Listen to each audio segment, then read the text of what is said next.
Hello friends, જય શ્રી ગણેશ. બધાને સ્વાગત છે તમારું મારી ચેનલ ગુજરાતી કિચનમાં. તો આજે હું શેર કરીશ એકદમ ક્રિસ્પી, ખસ્તા અને ખાવામાં જોરદાર ટેસ્ટી એવા મેથી ડુંગળીના પરાઠા કે જે ના તો તમે આવી રીતે ક્યારેય બનાવ્યા કે ખાધા હશે. વધારે મહેનત કે ઝંઝટ વગર માત્ર 10 મિનિટમાં બની જશે અને વણતી વખતે પણ બિલકુલ કોઈ તકલીફ નહીં આવે. અને એ જે ફરિયાદ હોય છે બધાની કે મેથીનો કડવો ટેસ્ટ આવે છે, તો એ પ્રોબ્લેમનું સોલ્યુશન પણ વિડીયોમાં જણાવેલું છે. અને જો આ રીત જાણી લીધી મેથી ડુંગળીના પરાઠા બનાવવાની, તો આખો શિયાળો આ જ રીતે પરાઠા બનાવીને ખાશો. તો ચાલો બનાવવાનું શરૂ કરીએ. તો એના માટે સૌપ્રથમ તો આપણે અહીંયા અડધો કપ જેટલી મેથી લીધી છે. મેથી છે એકદમ ફ્રેશ લીધી છે અને આપણે એને ઝીણું ઝીણું કટ કરી લીધી છે.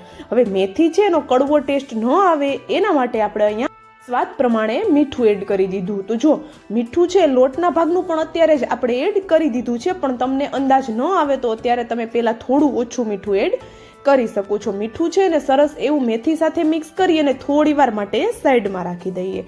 ત્યાં સુધીમાં આપણે સ્ટફિંગ માટેની ડુંગળી લીધેલી છે, કારણ કે ડુંગળીનું સ્ટફિંગ આજે આપણે કરવાના છીએ.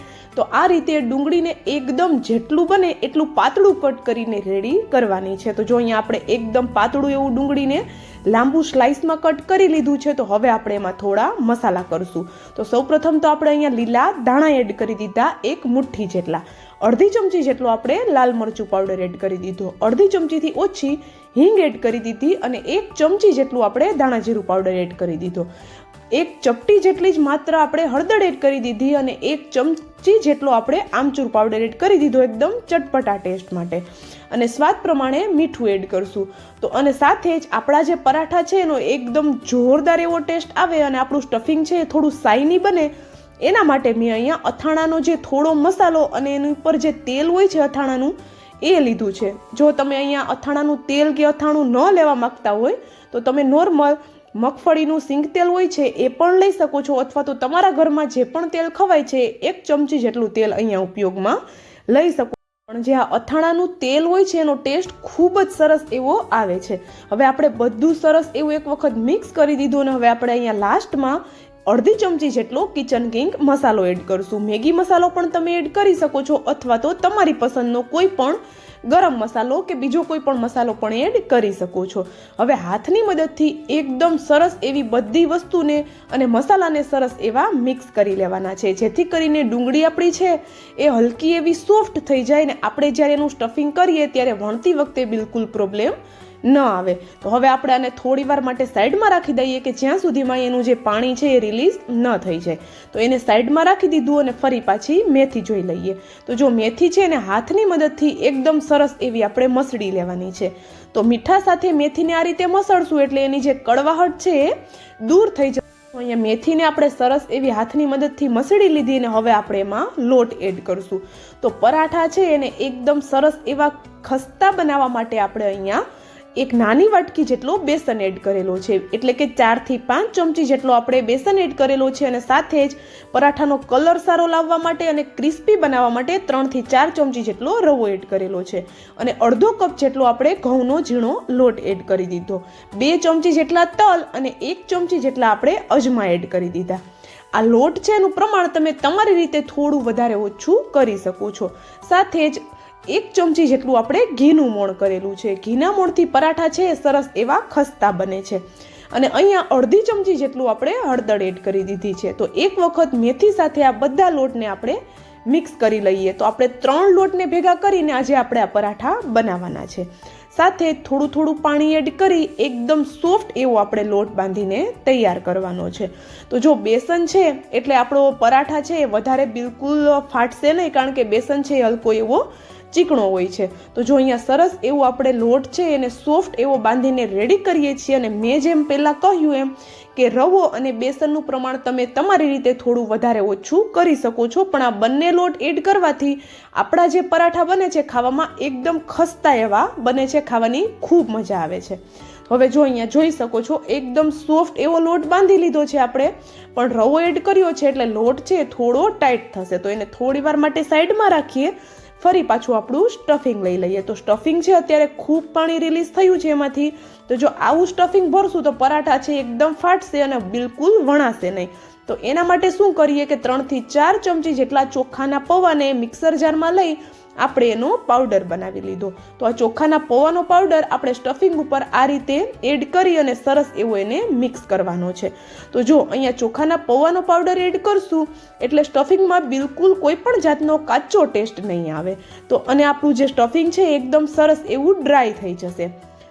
તો જો મેં અહીંયા 3 થી 4 ચમચી જેટલો ચોખાના પૌવાનો પાવડર એડ કરેલો છે. તમારે જેટલી જરૂર લાગે એટલો તમારે એડ કરી દેવાનો છે. ચાલો, સ્ટફિંગ રેડી છે અને લોટ પણ આપણો અહીંયા એકદમ સરસ એવો રેડી થઈ ગયો છે.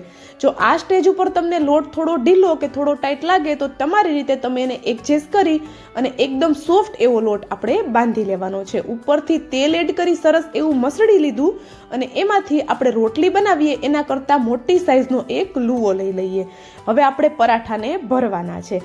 તો જો આપણે એક મોટી સાઈઝનો લુવો લઈ એની ઉપર સૂકો લોટ લગાવી લેવાનો છે, જેથી કરીને વણતી વખતે બિલકુલ તકલીફ ન પડે. તો જો અહીંયા આપણે લોટ લગાવી દીધો અને એક નાની સાઈઝની પૂરીથી થોડી મોટી એવી જ આપણે આની રોટલી બનાવવાની છે. તો જો અહીંયા જોઈ શકો છો આરામથી વણાઈ જાય છે, કોઈ તકલીફ નથી આવતી. તો ચાલો આપણે અહીંયા એક પૂરી જેથી મોટી એવી રોટલી વણાઈ ગઈ છે, તો એમાં આપણે સ્ટફિંગ ભરી લઈએ. તો જો અહીંયા હું એકદમ ફૂલ સ્ટફિંગ ભરું છું. મોટી 2 ચમચી જેટલું સ્ટફિંગ મેં ભરી દીધું છે એક પૂરી જેવડી રોટલીમાં, કારણ કે જે ફૂલ સ્ટફિંગ ભરેલા પરાઠા હોય છે એને ખાવાની મજા જ કંઈક અલગ હોય છે. તો જો સ્ટફિંગ ભરી અને ઉપરથી ફરી પાછો સૂકો લોટ આ રીતે ડસ્ટ કરશું, જેથી કરીને આપણા પરાઠા છે એ બિલકુલ વણતી વખતે ચીપકશે નહીં. અને જો અહીંયા આ રીતે આપણે જેવી રીતે આલુ પરાઠાને પેક કરીએ છીએ એ જ રીતે આપણે એને પેક કરી દેવાના છે. તો ડુંગળીના પરાઠા છે એ ખાવામાં એટલા ટેસ્ટી બને છે કે તમે આલુ પરાઠા પણ ભૂલી જશો અને વળી વધારે કોઈ મહેનત કે ઝંઝટ પણ નથી કરવાની. પેક કરી દીધા પછી ફરી પાછો જરૂર લાગે તો લોટ છે એને ડસ્ટ કરવાનો છે અને હલકા હાથે પરાઠાને બધી સાઈડથી ફેરવી અને વણી લેવાનું છે. તો જો ડુંગળીના લચ્છા છે એકદમ પાતળા પાતળા બનાવશું તો બિલકુલ વણતી વખતે વધારે પરાઠું આપણું નહીં ફાટે. તો અહીંયા તમે જોઈ શકો છો આરામથી આપણું પરાઠું વણાય છે. બિલકુલ આપણો જે પાટલો છે એની ઉપર ચીપકતું નથી અને વેલણ પર પણ નથી ચીપકતું. તો જો અહીંયા સરસ એવું પરાઠું વણાઈ ગયું છે. થોડું મીડિયમ એવું પરાઠું મેં રાખ્યું છે. જો તમને થોડું થીક એવું પરાઠું પસંદ હોય તો તમારી રીતે તમે પરાઠું આ બનાવી શકો છો. તો બીજું પરાઠું પણ હું સેમ તમને એ જ રીતે ભરીને બતાવી દઉં છું.